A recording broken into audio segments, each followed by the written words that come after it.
Hi friends, now I would like to explain a new important topic in the vector calculus. It is nothing but gradients of a scalar point function.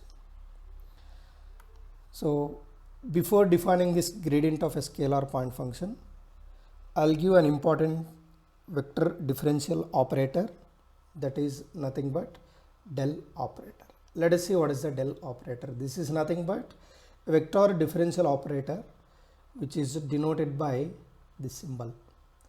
These we can pronunciate as del and is defined by, see what is this, del is nothing but a vector partial derivative with respect to x, partial derivative with respect to y, partial derivative with respect to z. These are the components of I, j, k.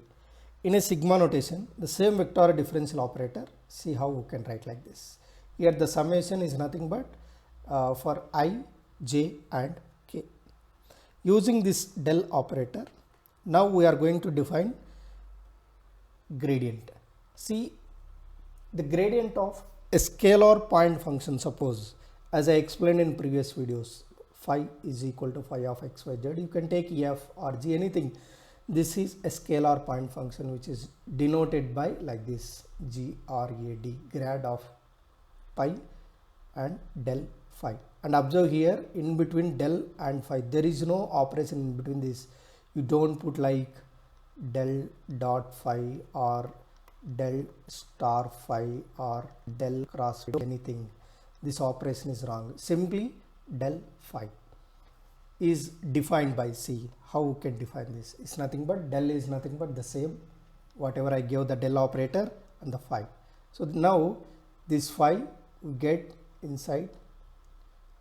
So this is a dou phi by dou xi, dou phi by dou y j, dou phi by dou z. Okay. So this is the gradient.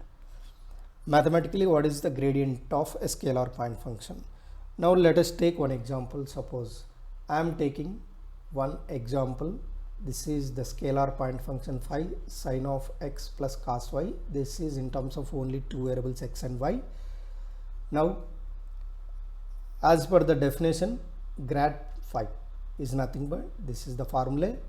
Now in place of phi, if we substitute this, now these differentiate with respect to x, only cos x, because here there is no x, so that's why this becomes 0, only cos x I. Next dou phi by dou y. For this sin x becomes 0 and this become minus sin y. There is no z variable, so that's why k component becomes 0. Now see, this is cos x I minus sin y j.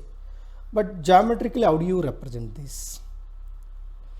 And as we know that this is a scalar point function, it represents a surface. But what about geometrical how do we visualize the gradient? See here, have a look at the graph. You can observe surface here with multicolors. So that represents phi is equal to sin x plus cos y. As we know that sin x and cos y, these two are waveforms. So that's why here the surface we are getting in a waveforms like this. Is clear? And to that wavy surfaces, observe the vertical lines. These are in red color. These are nothing but gradient. I took a very few at different points. If I would like to take the gradient at every point, it completely covers the surface. So that's why I took a few points over that surface. At those I have drawn the gradient. If you observe clearly, these red lines are perpendicular to the surface. So it's nothing but the gradient, geometrical interpretation of gradient is nothing but, see, which is normal or orthogonal to the same surface phi. The grad phi is nothing but normal or orthogonal to the surface phi is equal to phi of x, y, z. See, this is another example. Suppose if we take a cone, to that cone at few points, have a look at about red lines at different points. Those are normal to that cone, and these we can call it as gradient phi. Now let us do some problems regarding this, and before that I would like to give some properties. Unit normal to the surface. We know that the normal is nothing but grad phi. Grad phi, the resultant grad phi is in vector form, but phi should be scalar point function. And observe here, the normal is nothing but the grad phi. Grad phi is nothing but this, and we would like to find unit normal to the surface. So that's why that divided by its magnitude. Magnitude means modulus of the vector. For that, this is the symbol. Next, suppose I would like to find what is the rate of change of the surface. Of course, we know the rate of change of certain object with respect to any direction. If suppose I will take f, if suppose f is in terms of x and y, f is in terms of x and y. So if this is the case, f is in terms of x and y, I would like to take the rate of change of f in the direction of x. For that, you will get dou f by dou x. Suppose I would like to find rate of change of f in the direction of y, dou f by dou y. Okay, and the same way I would like to find what is the rate of change of phi in normal direction. That is nothing but this modulus of grad phi. And observe here, the rate of change at different points, at different directions, you will get a different values. But out of these, if you take the rate of change of any scalar point function in its normal direction, that always should be the maximum, greatest value. So that is the property for this gradient, and that value can be determined by magnitude of the gradient phi.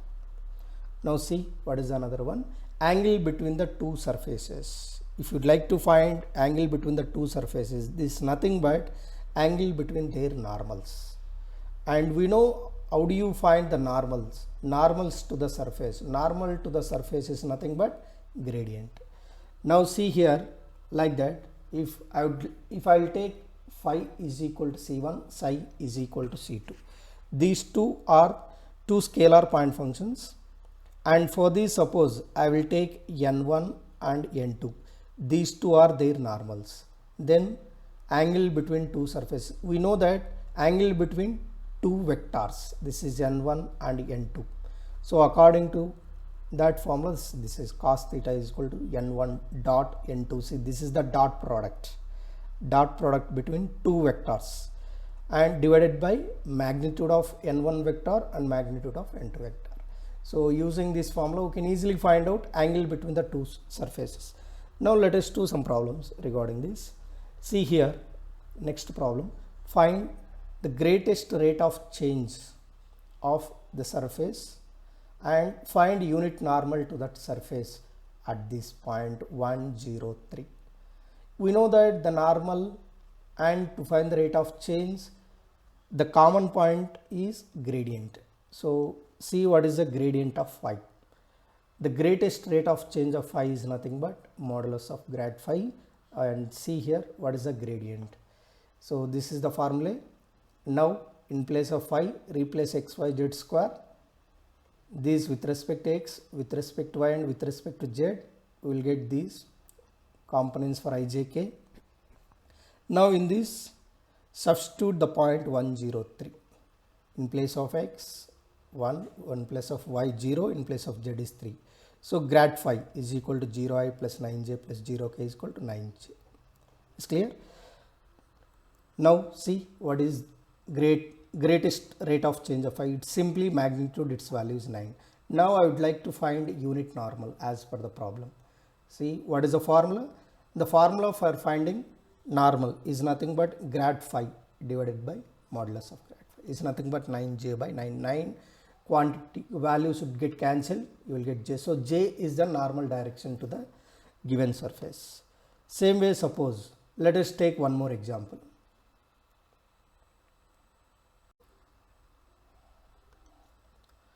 Find the angle between two surfaces. This is one surface x square plus y square plus z square is equal to 9, and another one z is equal to x square plus y square minus 3. At this point, what is the angle between these two surfaces? See here, let phi is equal to, and psi it's typographical mistake. It is x square and y square minus z minus 3. I'm just rewriting this, taking all quantities one side, that I am taking as surface.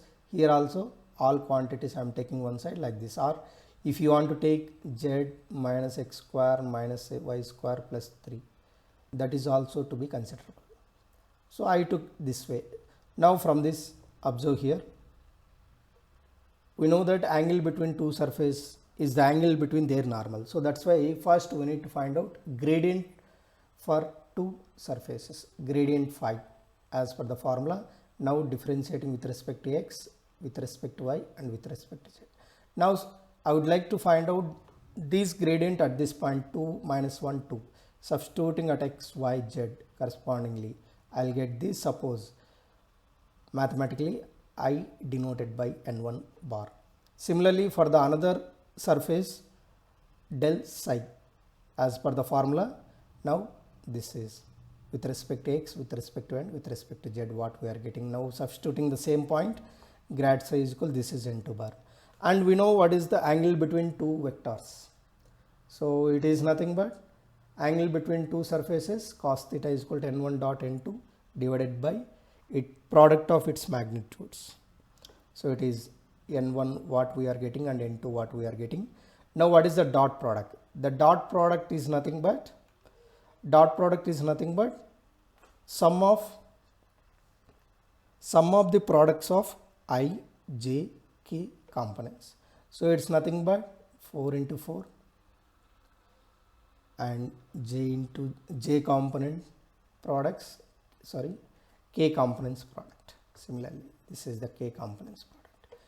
So accordingly you will get 16 plus 4 minus 4, cancelling these two, you will get 16 by 6 root 21, again simplifying we will get it.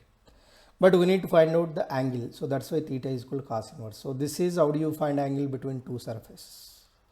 So the same way we can do some more problems. In the next concept I'll do what is the directional derivative, which is linked connecting to that main concept gradient.